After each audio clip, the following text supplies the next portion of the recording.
Informed Sources is made possible in part by Susie and Pierre G. Villery. With a continued passion for public television, we are proud to underwrite Informed Sources. Please join us in supporting WYES television.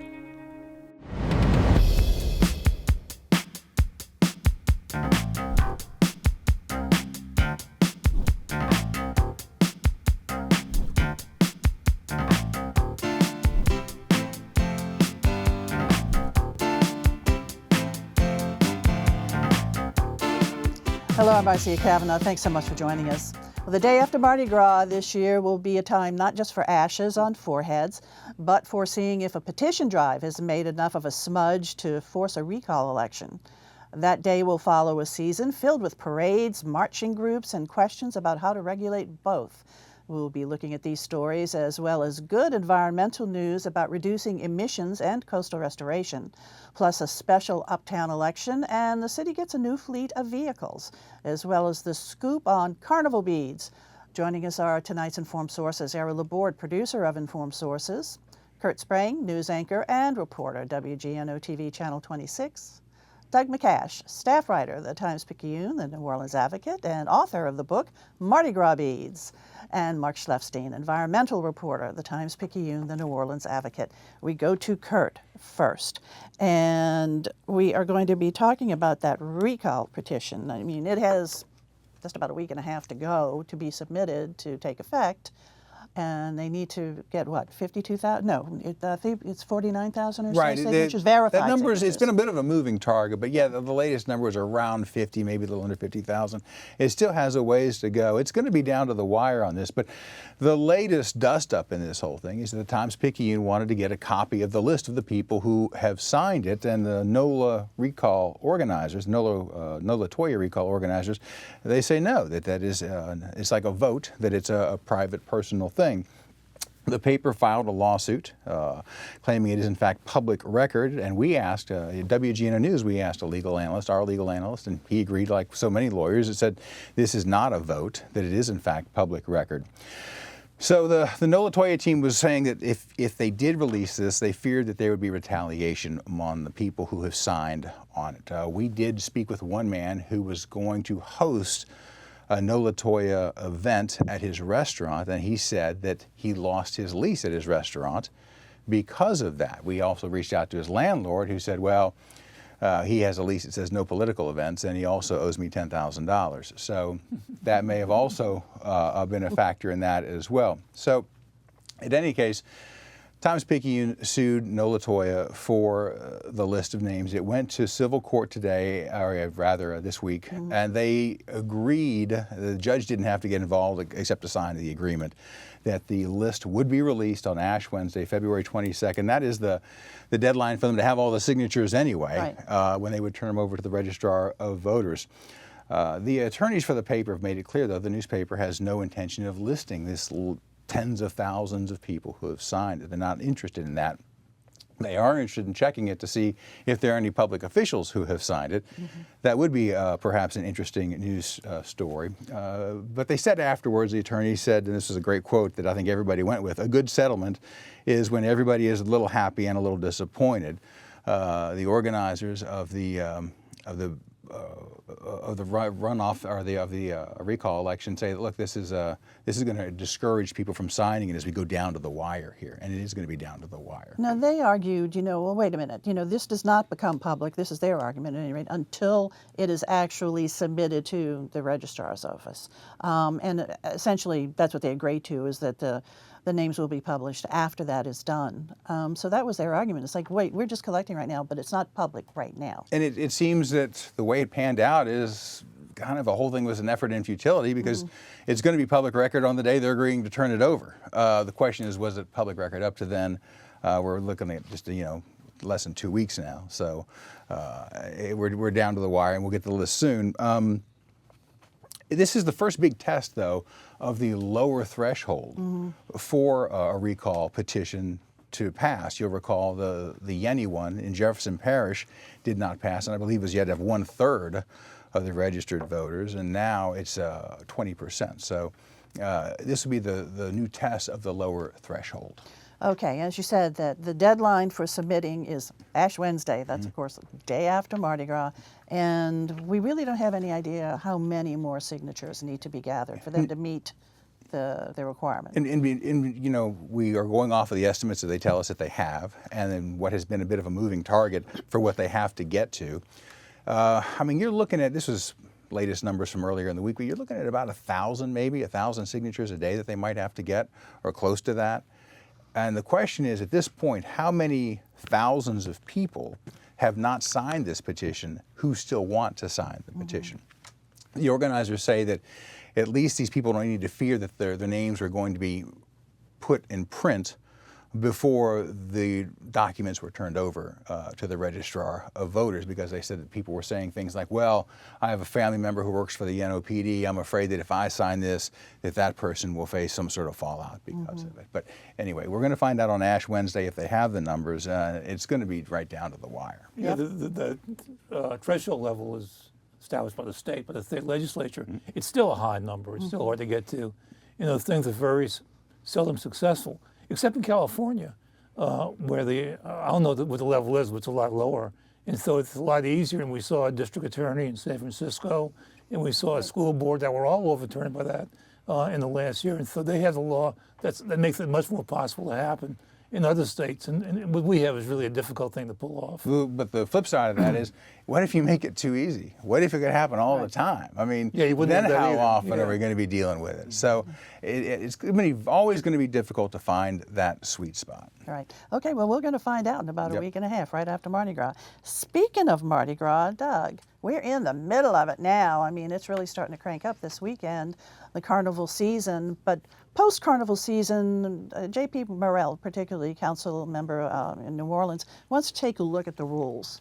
Because he says that some crews, the small crews particularly, aren't getting any respect.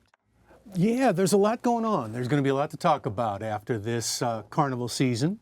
A couple of things that are going on. One is the small walking crews, most of which have popped up since Katrina, Chewbacca's and Crew Delusion and T-Rex, are becoming very, very popular, very much a part of Carnival, but they're not part of the official Mardi Gras season in New Orleans. So you have a situation where they pay to put on a parade, whereas the bigger parades, basically the city takes care of all the costs except for their permit fee. So you have a situation where a crew like Chewbacca's might pay more to the city than Bacchus. The fee for a permit for a conventional float parade is between $750 and $1,500. They need to insure themselves. But outside of that, the city picks up the rest of the charges. Whereas a crew like Chewbacca's has to pay for everything. They pay for their permit, they pay for their policing, they pay for their cleanup. And enter J.P. Morrell. He wants to take a look at that and see if there's something to do about it. Does he have any thoughts or recommendations that he's voicing right now? What do you think should happen? Not exactly. I spoke to him. This story was broken by John Stanton of Gambit, but I spoke to Mr. Morrell afterwards and asked him, so are you suggesting that that the people pay for these smaller crews? And he said, no, not yet. This is something that's going to take place next year, or the discussion is going to take place next year, and he'll arrive at some conclusions then. But so far, no. So far, no. It's just posing the question. Okay. And so in terms of parades in the city of New Orleans, there is a cap, right, for the parades. Explain how that works and within the timeline, too. Yeah, there's another thing going on simultaneously, and that's sort of a log jam. And so let's say we want to form a Mardi Gras parade, a new crew. One of the big roadblocks that we have is that there's no more room. 9 years ago, the city council and the city decided that the maximum number of parades we should have is 30. There are 34 right now, and they're counting on attrition to, whittle us down to the optimum number. But they've had those kind of guidelines before, and the problem is council members have a hard time saying no. if someone's in the crew. I mean, if you're a council member, that is a real goodwill gesture for you to approve a crew, especially if it's going to be in your district. And so they have a hard time saying no with it. But if they would keep it at 30 or less, that would also deal with another problem, and that is the police shortage. Because if that many fewer, that's 4 parades, fewer people, police that you're going to need. So they really need to get a little bit more rigid about that. Maybe so. Originally, this ordinance was made because the parades were getting longer and longer and stretching into the night. They didn't want any more. But one of the problems is everyone is grandfathered in, apparently. There's no mechanism for a new parade to come in unless 4 old parades were to leave. So you end up with situations like the crew of Nefertiti 2 years ago began rolling just like a conventional float parade in New Orleans East, but they are not an official Mardi Gras parade. You have crews like the crew of Phoenix that joined Sparta and in order to parade. So in order to parade, do they have to have X number of marching groups in between the floats? Do they have to limit the number of floats? I mean, are there requirements that the crews have to meet in order to actually parade, or they can just call it as they see it? There are, and I'll thank you not to ask me what they are, because I can't Errol, remember, but they are, and that's one of the things that once again, J.P. Morrell wants to look at. Okay. He would like to see a system whereby a Mardi Gras crew that's on the ropes financially, that isn't putting on the kind of parade we'd all like to see, maybe gets retired and opens up a slot for a new parade. And this being New Orleans, we have a cap, and this year we added a new parade anyway.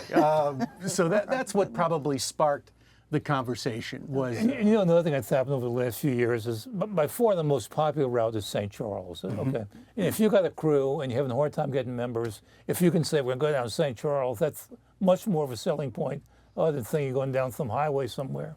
And so some crews, and so you've seen over the last few years West Bank crews like Awa and Namtok, okay, and Cleopatra, okay, saying let's parade in New Orleans now. And so there were crews that existed, but they exist on the West Bank, but they want to parade on this side of the river too. So that adds to that total too also. Okay, so there'll be some discussion going on after this Mardi Gras season about how perhaps some changes should be implemented. And once again, we're talking about the city of New Orleans. We're not talking about other parishes. Right, Just exactly. the New Orleans parish. All right, Doug, thank you very much. And we'll be talking to you about Mardi Gras beads a little bit later in the show. excellent. Mark, over to you. Our environment. And Louisiana has a climate action plan that is in effect right now. Why don't you tell us about it? That's right. Louisiana is the only state on the Gulf Coast that has a climate action plan. The idea is to reduce carbon emissions, emissions of greenhouse gases that cause global warming.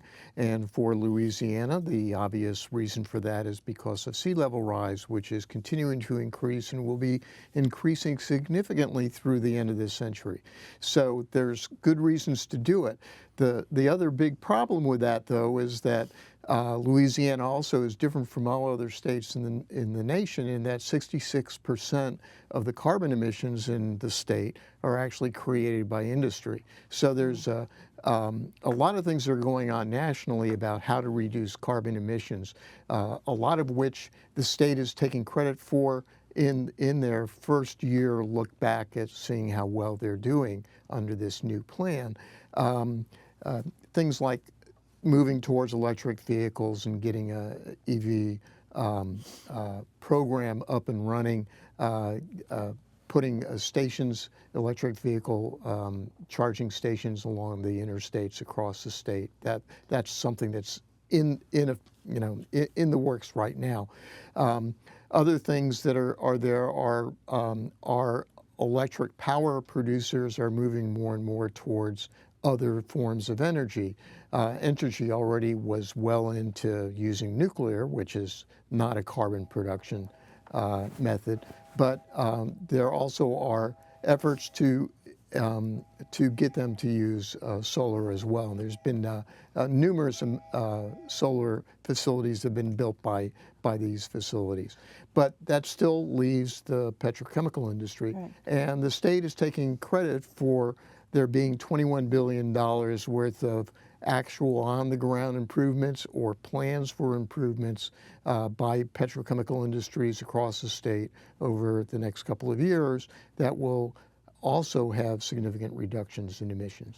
So the goal of this whole plan, as I read it, is for net zero emissions by what, year 2050? By The middle of the 2050 century? for the state of Louisiana to have net zero emissions, and that's part of the international UN goal to reduce emissions that much, which would supposedly keep climate at levels that are below those that are causing significant problems worldwide.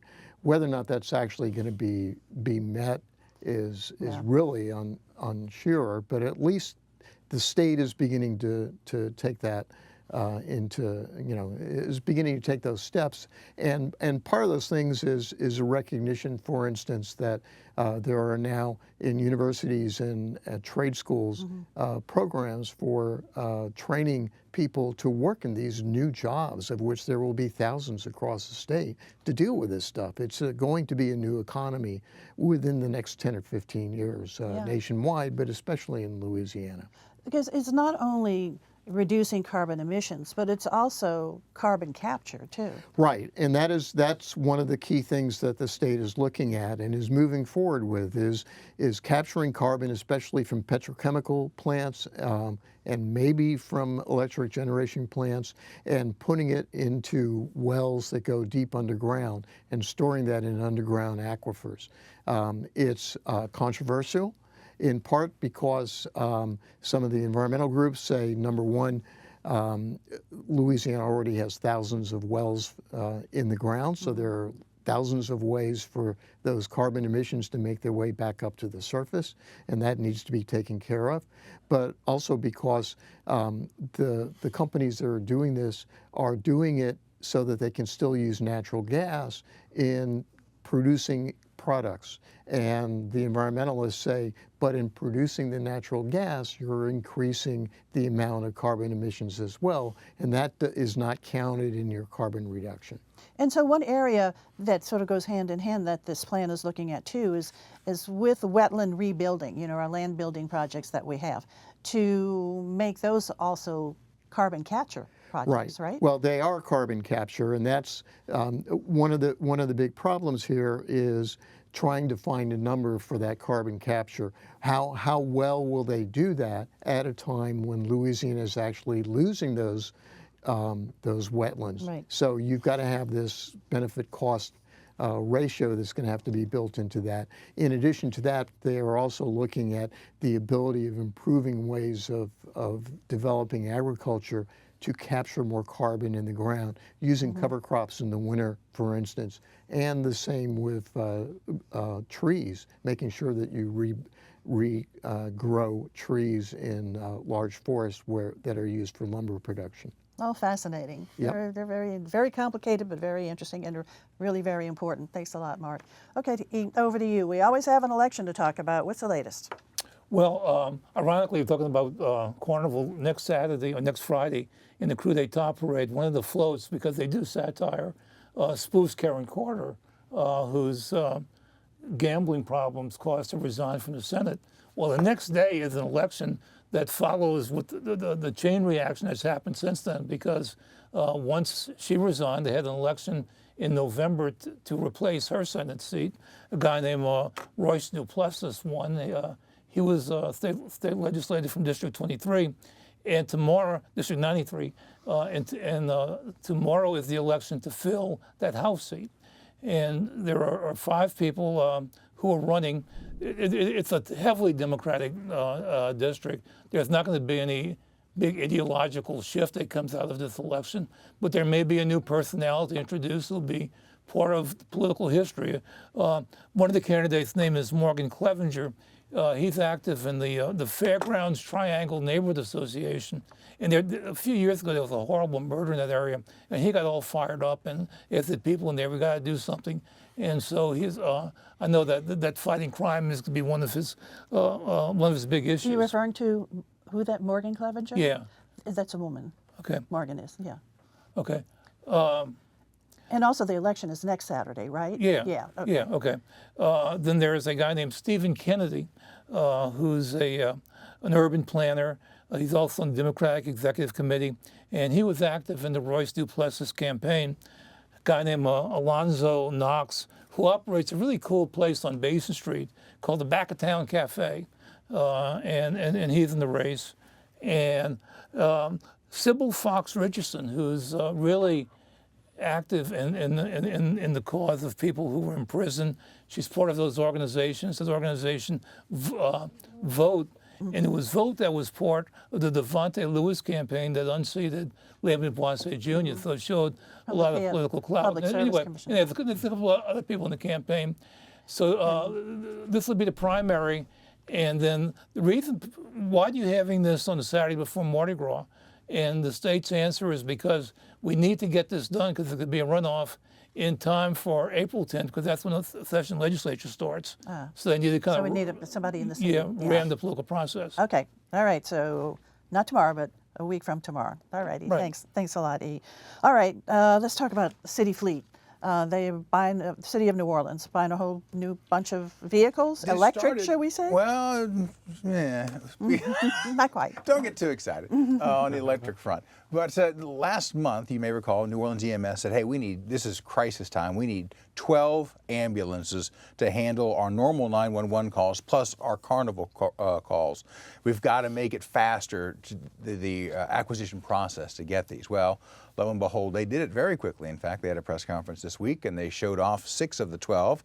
They announced they would have most of the 12 by the end of this week, and that all 12 were on the way at a cost of about a little under $4.5 million. Then in true Paul Harvey fashion came the rest of the story, and that is that, in fact, the city, from the American Rescue Plan, and some money, I believe, perhaps from budget cuts, but it was spending $50 million to refleet most of the city. That included nearly 800 police cars, or 800 cars for the New Orleans Police Department, 500 Dodge Durangos, 289 Ford Interceptors, and they're also getting support vehicles for EMS, some SUVs and things like that as well for the EMS. But it doesn't just stop there. Other departments, it's 21 cargo vans, 30 pickup trucks, 49 Dodge Chargers, and 10 electric vehicles. Thank you for asking. Okay. But you know, the normal lifespan for most of these vehicles is probably around 5 to 7 years. If it's a police car, I mean, it could be significantly less than that. And they also are going to implement a new policy for maintaining and procuring these vehicles moving forward, so they don't have to do these $50 million buys like they have in the past. Interesting statistic out of all of this, I didn't know that nearly 70% of city workers don't have desk jobs. So the need for the vehicles is extreme. And when do these new vehicles arrive? Over the next calendar, in this calendar year, for the most part. Yeah, most of them are on their way. NOFD not getting any vehicles from this. I heard that they were going to get a ladder truck. NOFD says they are not from this pool of money. And the sheriff's office not getting any money. Okay. All right. We'll be looking for those new cars on the streets. Shiny for a little while at least. All right. Doug, let's wrap up with you because you have a book about Mardi Gras beads. I do. Mardi Gras Thanks beads. for asking. Thanks for asking. LSU Press asked me to write one of the books in their series of Louisiana symbols, and asked if I would write about Mardi Gras beads. And I've come to argue that Mardi Gras beads really are the most singular New Orleans symbol. A riverboat can be from someplace else. A crawfish could be from someplace else. You get my point. Yes. And I learned a great deal. I did not realize there was so much to know about Mardi Gras beads. Everything seems to have taken place a little sooner than I would have imagined. For instance, by 1897, we know that that people were throwing trinkets from the Rex Parade. We're sure about that because it was in the newspaper. Absolutely certain. Absolutely certain. But we don't know if they were beads or not. But by 1912, a newspaper reporter talks about a young man peacocking through the crowd, waving beads. So we know 1912, beads had become part of our celebration. By 1953, there was a telltale ad in the paper that said, "Come and buy our beads, we promise you they won't be plastic." Which tells you that already by 1953, Right. there were plastic beads out there. But I can remember those glass beads, those Czechoslovakian beads, and we used to make pins out of them. And that's how, our parents would keep us occupied with all of our Mardi Gras beads, I love them. I have a bunch of them now. You get hooked. But get this, among the dyes that they used to color those beautiful beads was uranium. And to this day, if you shine a black light on your collection of glass beads, some of them will probably glow. That's true. I wish I had some to shine a light on. Unfortunately, I got rid of all of those beads. But nowadays, we see beads of all sizes and certainly colors. Those huge beads that people wear, and then, after you get them, it's the most important thing in the world is to get that pair of beads. And then once you get them, you get home with them. What do you do? It's true. There's such a momentary, of such momentary value. There's some lesson in that. Dr. Stephen Hales talks about the former Rex, talks about the escalation of beads, and he calls it the arms race. Raise your arm.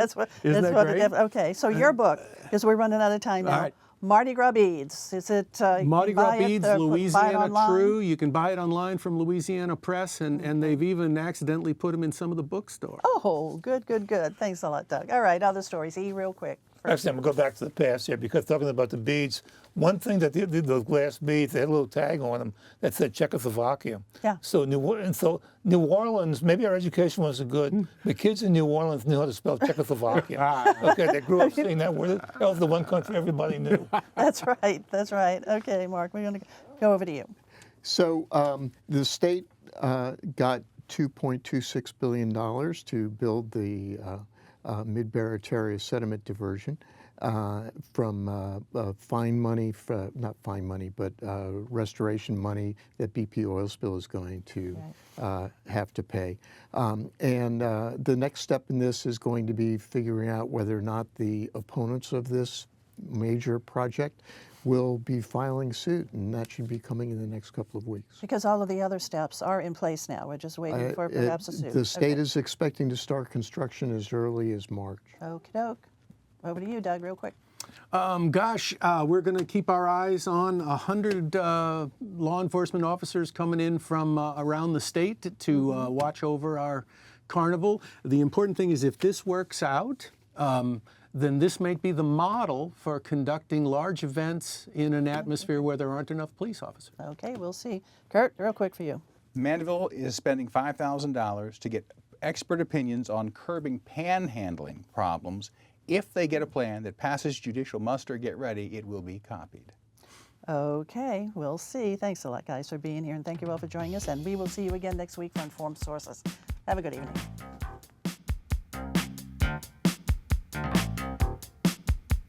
Informed Sources is made possible in part by Susie and Pierre G. Villery. With a continued passion for public television, we are proud to underwrite Informed Sources. Please join us in supporting WYES Television.